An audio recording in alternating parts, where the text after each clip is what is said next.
स्वागत है आप सभी का एनएफ न्यूज पर। मैं हूं आपके साथ रोहित।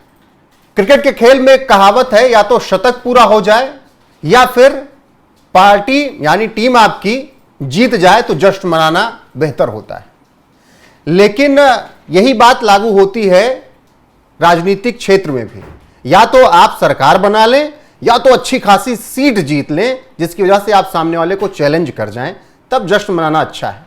लेकिन 99 सीट पर दम भरने वाले अब एक बार फिर से धराशायी हुए हैं उत्तराखंड में, और वहां पर भी यही 90-94 के बीच फंस गए जाकर। शतक वहां भी नहीं लगा, लेकिन माहौल ऐसा बनाया है जैसे उन्होंने बीजेपी को हरा दिया, जैसे उन्होंने अपना परचम लहरा दिया। अब क्या कुछ है उत्तराखंड में, किस तरीके से पंचायत चुनाव में शानदार प्रदर्शन हुआ है बीजेपी का, उस पर बात करेंगे, चर्चा करेंगे। मेरे साथ मेरे सहयोगी अनुपम प्रसून है, लेकिन उससे पहले कुछ चीजें आपको विस्तार से बता देते हैं और कुछ कमेंट्स और ट्वीट जो आते हैं उनको पहले बताते हैं।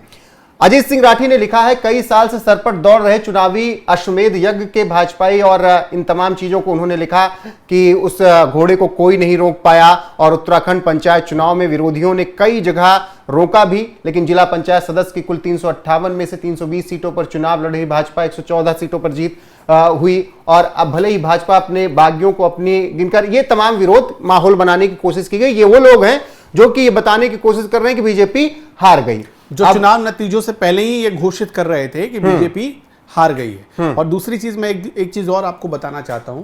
ये जो लोग ये दावा कर रहे हैं कि बागियों को बीजेपी जोड़ रही है, मैं आपको कुछ उदाहरण बताता हूं। आप थोड़ी देर बाद आपको भी ये जानकारी हो जाएगी। कुछ जगहों पर तो ऐसा हुआ कि बीजेपी के वो कैंडिडेट जो, ठीक है, पार्टी का उनको समर्थन है। पहली एक चीज समझ लीजिए कि कोई पार्टी का सिंबल नहीं मिला था किसी को, मतलब पार्टी के चुनाव निशान पर कोई चुनाव लड़ रहा था, ऐसा नहीं था। तो ये तो लोग गलतफहमी, पंचायत चुनाव सिंबल भी थोड़ी होता है। दूसरी चीज आपको आगे, पार्टी एक तरीके से समर्थन कर रही थी, अघोषित रूप से समर्थन जा रहा था पार्टी को। अब इसमें सीन क्या हुआ कि कुछ एक जगहों पर, जैसे मान लीजिए कि पार्टी में दो अच्छे कार्यकर्ता हो सकते हैं एक जगह से, और दोनों अच्छे कार्यकर्ताओं को लगता है कि हम दावेदार हैं। इसके लिए अगर दोनों कार्यकर्ताओं ने दावेदारी ठोक दी तो क्या पार्टी विरोधी गतिविधि उस पर लागू हो जाएगी? नहीं होगा ना ऐसा। जो कार्यकर्ता जीते वो खुद कह रहे हैं कि भाई मैं तो सच्चा सिपाही हूं बीजेपी का, आज जीता तो समझिए बीजेपी जीती है, क्योंकि दोनों बीजेपी के कार्यकर्ता हैं। और क्या पार्टी से रिजाइन करके गए थे वो? ऐसी बात नहीं है।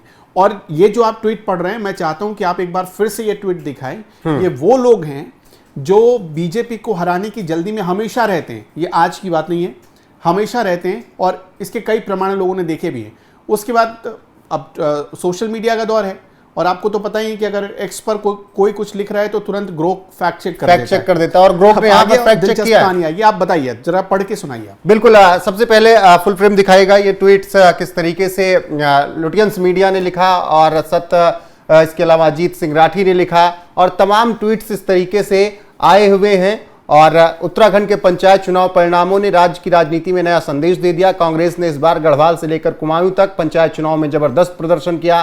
प्रदेश के 12 में से 8 जिलों में कांग्रेस अपना जिला पंचायत बोर्ड बनाने जा रही है। संदीप सिंह ने यही बात कही कि राहुल गांधी जीत गए, नरेंद्र मोदी हार गए, संघ हार गया, कांग्रेस जीत गई। ये माहौल बनाने की खूब कोशिश की गई है बीजेपी विरोधियों की तरफ से, और ये सब चुनाव से पहले। अब ग्रोक ने इन सब का बाकायदा फैक्ट चेक किया है। अब ग्रोक ने बताया कि उत्तराखंड पंचायत चुनाव पार्टी चिन्ह पर नहीं लड़े जाते। तो ये जो माहौल बना रहे थे मोदी और राहुल बनाम, उनको सबसे पहले जवाब दे दिया। इसीलिए आधिकारिक पार्टीवार सीटें नहीं हैं। दावों और रिपोर्ट से बीजेपी समर्थित 150 जिला पंचायत सीटें, जैसे चंपावत 9 में से 9, देहरादून जो कि राजधानी है 37 में से 26, कांग्रेस कुल 100 पहुंच रही, अल्मोड़ा 45 में से 16, चमोली में 9, निर्दलीय बहुमत कई जिलों में हैं, और कुल 10,915 सीटें। मिश्रित परिणाम, बीजेपी थोड़ी बढ़त के साथ आगे है, ये बात भी ग्रोक ने बता दी। देखिए, तो पूरा फैक्ट चेक ग्रोक ने, डिफरेंस है बीजेपी और कांग्रेस में 30 से 36 सीटों का डिफरेंस है। और कुछ जगहों पर कुछ ऐसे पंचायत हैं जहां के रिजल्ट आने अभी बाकी हैं। कुछ जगहों पर एक बड़ी जानकारी आ रही कि 12 वहां पर जो जिले थे, उन जिलों के 12 जगहों पर जो जिला पंचायत चुनकर आने थे, वो सब के सब बीजेपी को जा रहे हैं, वो सारी सीटें। तो फिर ये माहौल क्यों बन रहा है? मतलब हवा तो आपको पता ही है कि कैसे, आपने वो तस्वीर पता नहीं देखी नहीं है लगता है रोहित, कौन जब सी? 99 सीटें जीत कर वो मैंने कांग्रेस का ऑफिस में देखा था, मनाया कांग्रेस जा रहा ऑफिस था। में देखा था मैंने सुप्रिया श्रीनेत को। हाँ तो खैर ये अलग बात है। देखिए अच्छी फाइट हुई, कांग्रेस ने अच्छी फाइट दी। मैं एक दो बात आपको बताना चाहता हूं, कुछ जानकारी आपके पास भी होंगी तो वो भी आप दर्शकों को बता बिल्कुल, दीजिएगा। आप बताएं। उससे पहले बीजेपी की जीत कैसे हुई है मैं ये बता देता हूं दर्शकों को एक बार ग्राफिक्स के जरिए कि बीजेपी उत्तराखंड के त्रिस्तरीय पंचायत चुनाव में कैसे प्रचंड जीत हासिल कर चुकी है। बीजेपी के सीधे उम्मीदवारों को कुल 101 सीटें मिली, बीजेपी समर्थित उम्मीदवारों को 23 सीटें मिली हैं, जो ये आंकड़े अभी तक आ रहे हैं सामने। यानी बीजेपी ने अच्छा खासा प्रदर्शन यहां किया। कुल मिलाकर बीजेपी गुट को 124 सीटें जीत में मिली हैं। कांग्रेस के सीधे उम्मीदवारों को 64 सीटें मिली हैं और कांग्रेस समर्थित प्रत्याशियों को 30 सीटें मिली हैं। यानी कुल मिलाकर आप पहुंचेंगे तो 94 सीट। मतलब यहां पर भी शतक कांग्रेस का नहीं लग सका। अगर समर्थित ले लें तब तो उत्तराखंड में 12 जिलों में पंचायत चुनाव होने थे, इनमें अधिकांश जगहों पर कांग्रेस के प्रत्याशियों को हार का सामना करना पड़ा। लेकिन कांग्रेस माहौल बनाने में जुटी हुई है, लोकसभा चुनाव की तरह ही। 12 के 12 जिलों में भारतीय जनता पार्टी के प्रत्याशी ही जिला पंचायत अध्यक्ष बनने की अब संभावना है। तो ये जो अभी खबर है उससे आप समझ जाएंगे इस आंकड़े से कि बीजेपी ने कैसा प्रदर्शन किया है। सारकोट से सबसे कम उम्र की ग्राम प्रधान प्रियंका नेगी को सीएम धामी ने बधाई भी दी। सीएम धामी का भतीजा सागर 24 साल की उम्र में बना जिला पंचायत सदस्य भी। तो सबसे कम उम्र में एक लड़की भी जीती है। रामड़ी आन सिंह सीट से विजयी रही छवि कांडपाल बोरा बीजेपी की सदस्य। मुंशियारी के की ईशा 22 वर्ष की उम्र में प्रधान बनी। मतलब कि युवा लड़कियां भी। बताना चाहता हूं आपको रोहित, रोकना चाहता हूं इस जो लाइन आपने पढ़ी है, रामड़ी आन सिंह सीट से जो छवि कांडपाल बोरा जीती हैं। अब इनकी कहानी सुनिए। मैं आपको थोड़ी देर पहले बागियों की कहानी बता रहा था। इनकी कहानी, ये बागी थी, ये बीजेपी की बागी थी। इनके जो पति हैं वो बीजेपी के बहुत पुराने कार्यकर्ता हैं और ये बीजेपी से बागी होकर चुनाव लड़ी और ये वहां जीती। और इनका बयान आया कि कौन कह रहा है कि मैं बीजेपी से। आज जीतने के बाद जब मीडिया ने, जब वहां पर लोकल चैनल्स ने जब उनसे पूछा, उत्तराखंड के चैनल्स ने, तो उनका ये बयान आया। उन्होंने ये कहा कि मैं बीजेपी से अलग कैसे हो सकता है, मैं तो बीजेपी की समर्पित कार्यकर्ता हूं और ये जीत बीजेपी की जीत है। उन्होंने ये बात कही। अब देखिए मेरे पास कुछ आंकड़े मैं आपको पढ़कर बता देता हूं जो मोटी आप इस पे जो लब्बो लुआब रहा। ऐसा समझ लीजिए कि राज्य में 358 जिला पंचायत सीटों में से 150 सीटों पर बीजेपी समर्थित उम्मीदवारों ने जीत हासिल की। इसके अलावा 50 से ज्यादा ऐसे उम्मीदवार थे 150 सीटों पर बीजेपी और प्लस बीजेपी के समर्थन से। अभी 124 आंकड़ा फाइनल हो गया है। कुछ जगहों पर लीड बनी हुई थी। हो सकता है कि जब ये खबर पब्लिश हो तब तक वो लीड, मतलब वो निर्णायक लीड थी, तो 150 के आसपास काउंट हो रहा है। अब उसके बाद 50 ऐसे निर्दलीय जीते हैं जो बीजेपी के कार्यकर्ता थे और जीतने के बाद उन्होंने कहा कि हमारा बीजेपी में हमारा एक नाम जोड़ लो। इस हिसाब से जीत हुई है। तो 358 में से करीब करीब 296 297 सीट, 200 के आसपास सीटें, मतलब 197 198, मतलब 200 आप टच कर रहे हैं। 200 टच कर रही है बीजेपी। अब बाकी सीटों पर ही दूसरे दल दावा ठोक सकते हैं। मतलब कांग्रेस आप पकड़ लीजिए कि कांग्रेस के कुछ निर्दलीय ऐसे हैं जिन्होंने जीतने के बाद कांग्रेस को समर्थन दिया है, ये भी हुआ है। एक और बड़ी जानकारी आ रही है, मैं वो भी चाहता हूं कि आपको बता दूं। देखिए बीजेपी का प्रदर्शन देहरादून में बेहतरीन रहा, चंपावत में बेहतरीन रहा, बागेश्वर में बेहतरीन रहा। कांग्रेस कहां कहां आगे है, चमोली में थोड़ी आगे दिखी और पिथौरागढ़ में वो आगे दिखी है। इसके अलावा रुद्रप्रयाग और चमोली, चमोली में मैंने बताया कि कांग्रेस थोड़ी आगे रही। चमोली में ज्यादातर वो लोग थे जो बीजेपी के कार्यकर्ता थे, पार्टी से समर्थन नहीं मिला तो वो बागी हो गए, लेकिन बाद में उन्होंने जीतने के बाद समर्थन दे दिया बीजेपी को। रुद्रप्रयाग की 8 सीटें ऐसी थी जहां पर निर्दलीय चुनाव जीते और बाद में उन्होंने समर्थन दे दिया बीजेपी को। तो ये सारा इसमें सीन रहा है। केदारनाथ बद्रीनाथ की चर्चा इतनी क्यों हो रही फिर? क्योंकि वहां पर बीजेपी के भीतरघात हुआ है। इसी वजह से वहां पर मतलब कुछ ऐसे लीडर्स थे जिनके बारे में ये कहा जा रहा था कि वो चाहते नहीं थे, पुष्कर सिंह धामी को पसंद नहीं करते थे। उन्होंने एक लॉबी बनाई। उनको लग रहा था कि बीजेपी में पुष्कर सिंह धामी की लोकप्रियता ज़्यादा बढ़ रही है। उन्होंने कुछ ऐसे अपने ही पार्टी के कार्यकर्ताओं को उकसाया और चुनाव में खड़ा किया। नतीजा आप देख लीजिए, वहाँ पर हार मिली। सिर्फ बद्रीनाथ ही नहीं, और भी कई जगहों पर हार हुई है। पार्टी की हार कुछ जगहों पर या पार्टी के कार्यकर्ता बागी हो तो सिर्फ इस वजह से बागी हो क्योंकि उनको उकसाया गया। बिल्कुल, आप कह रहे हैं कि भीतरघात की वजह से यहां पर कुछ सीटों पर हार मिली है, लेकिन ये कौन लोग हैं जो पसंद नहीं कर रहे हैं? मैं नाम अगर ना भी बताना चाहें तो ठीक है, लेकिन कौन लोग हैं ये? देखिए, पौड़ी गढ़वाल के इलाके में जितनी विधानसभा की सीटें आती हैं वहां पर की सीटें ज्यादातर नुकसान में रही हैं बीजेपी को। वहां पर थोड़ा सा बीजेपी को डेंट पहुंचा है और वो भीतरघात की वजह से पहुंचा है। कुछ लोग ऐसे हैं जो उस पूरे इलाके में एक नैरेटिव चला रहे थे, और दिलचस्प क्या है कि वो पार्टी के लोग थे, वो बीजेपी से जुड़े हुए लोग थे और नैरेटिव चला रहे थे किसके खिलाफ? बीजेपी के ही खिलाफ।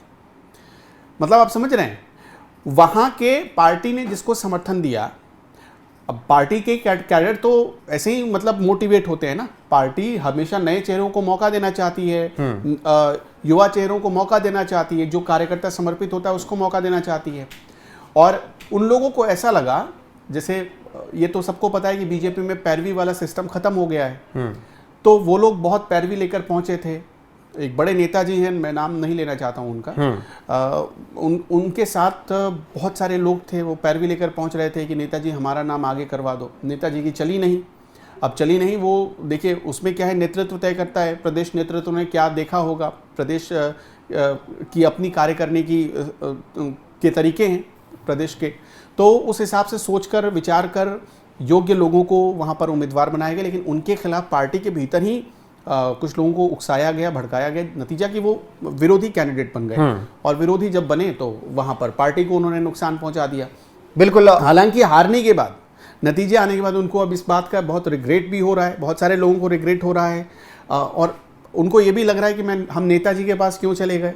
अच्छा होता कि हम कम से कम नेतृत्व की नज़र में तो साफ सुथरे बने रहते। बिल्कुल, तो अब इन नतीजों ने उन लोगों को बता दिया होगा कि साजिशें कितनी कर ली जाए, लेकिन जब काम किया जाता है तो उसका परिणाम ऐसे ही होता है। फिलहाल बहुत कोशिश की गई कई इलाकों में हराने की बीजेपी को, और उसका कारण अनुपम जी ने बताया किस तरीके से मुख्यमंत्री पुष्कर सिंह धामी को कुछ लोग नापसंद करने वाले हैं जो कि भीतरघात करते रहते हैं। बाकी मुख्यमंत्री पुष्कर सिंह धामी बधाई दे रहे हैं जीत पर उन युवाओं को और अपने कैंडिडेट्स को जो बीजेपी से है कि 21 साल की एक लड़की ग्राम प्रधान बन गई उत्तराखंड की। और हाँ, वो नेगी जी मतलब इतना पोटेंशियल है कि पुष्कर सिंह धामी ने फोन करके बधाई दी है उस लड़की को, क्योंकि क्या नौजवान है, ऊपर से कि अच्छा सोच कर कुछ अच्छा डेवलप कर सकती है, कुछ अच्छे थीम ला सकती है अपने गांव के लिए, तो इसके लिए बधाई दी है। मैं तो चाहूंगा कि आप भी वो दिखाइए कि पुष्कर सिंह धामी कैसे युवाओं को मोटिवेट कर रहे हैं। बिल्कुल, मुख्यमंत्री पुष्कर सिंह धामी को सुनाएगा जो बधाई दे रहे हैं। हाँ प्रियंका, बहुत बहुत बधाई, शुभकामनाएं। बहुत अच्छा लगा रिजल्ट देखा अभी कल आपका। जी सर, धन्यवाद सर। चलिए, बहुत अच्छा बनाना है सारकोट को हम लोगों को, है ना? हाँ जी सर। हाँ, बहुत अच्छा बनाना है। और आपने बहुत अच्छा कल स्टेटमेंट भी दिया कि हम लोग गाँव को आगे बढ़ाएंगे, करेंगे, है ना? धन्यवाद सर। तो है ना, अब देहरादून तो नहीं आना है बीच में कभी? किसी दिन देहरादून अगर आना होगा तो फिर आना, मम्मी पापा साथ में कौन आते हैं? अच्छा पापा। हाँ, तो पापा को एक दिन लेके आना है यहाँ, ठीक है? मैं वहाँ बता दूंगा एक दिन, पापा और आप लोग देहरादून आओगे तो यहाँ पर भेंट करेंगे आपको। मेरी बहुत शुभकामनाएं। पापा मम्मी को भी कहना, और ग्राम सभा सारकोट के सभी लोगों को मेरी बधाई। उन्होंने बहुत अच्छा चुनाव किया है और हमने बहुत उस गांव को पूरे उत्तराखंड का मॉडल गांव के रूप में चुना है ना? वो और ऐसा, हाँ, ऐसे जो सारकोट जैसे गांव हैं, मैं चाहता हूं कि उत्तराखंड के सारे गांव बने। तो सारे हमारे जिलों से, सभी जगह से सीडीओ या उनके कोई अधिकारी वहां पर 2-2 दिन के लिए सब लोग सारकोट देखने आ रहे हैं। तो अब हम लोगों को क्या करना है कि काफ़ी काम अभी हो गया है, जो काम अभी छूटा हुआ है उस काम को भी आगे बढ़ाना है, ठीक है ना?